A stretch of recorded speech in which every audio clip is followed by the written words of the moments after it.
McGirt case apply to the Chickasaw Nation? I'm Tulsa attorney James Wirth, and we're talking about the application of the United States Supreme Court decision in McGirt to the historic reservation of the Chickasaw Nation. All right, so the Chickasaw Nation, historically, that involved a territory over a number of counties. So that includes parts or all of Grady County, McClain County, Garvin County, Pontotoc County, Stevens County, Custer County, Murray County, Johnston County, Love County, Marshall County, Bryan County, and Cole County. So that's a lot of territory here in Oklahoma, to where if that is determined to be Indian country, a lot of convictions and a lot of pending cases may be affected by that. So is it affected by McGirt?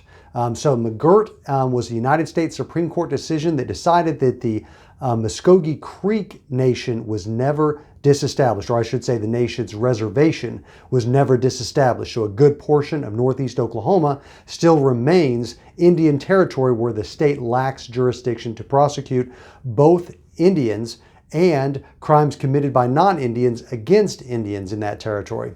So the question is, does that apply to those counties that are in the Chickasaw Reservation? And I can tell you that there is a pending case.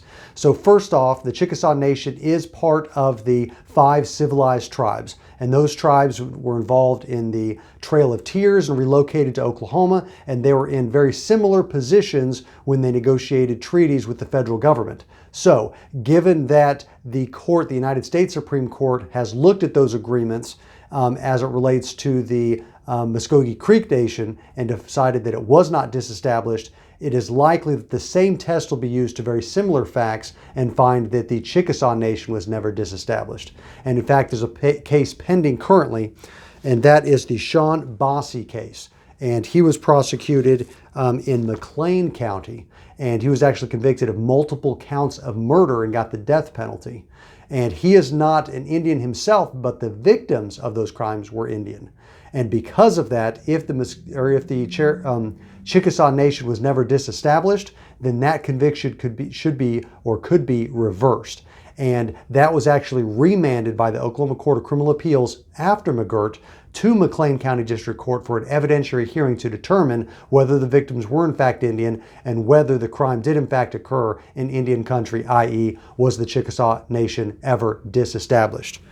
And through a hearing and the court's decision, it looks like on October 13th of 2020, the trial court found that the victims were Indian and that the Chickasaw Nation was never disestablished, and therefore it occurred in Indian country. And then that finding has been sent to the Oklahoma Court of Criminal Appeals for further determination. The Chickasaw Nation filed an amicus brief with the Oklahoma Court of Criminal Appeals on November 4th of 2020. And at this point, we are still waiting a decision from the Oklahoma Court of Criminal Appeals, whether it's going to affirm or it's going to overrule the McClain County District Court decision finding that the Chickasaw Nation was never disestablished.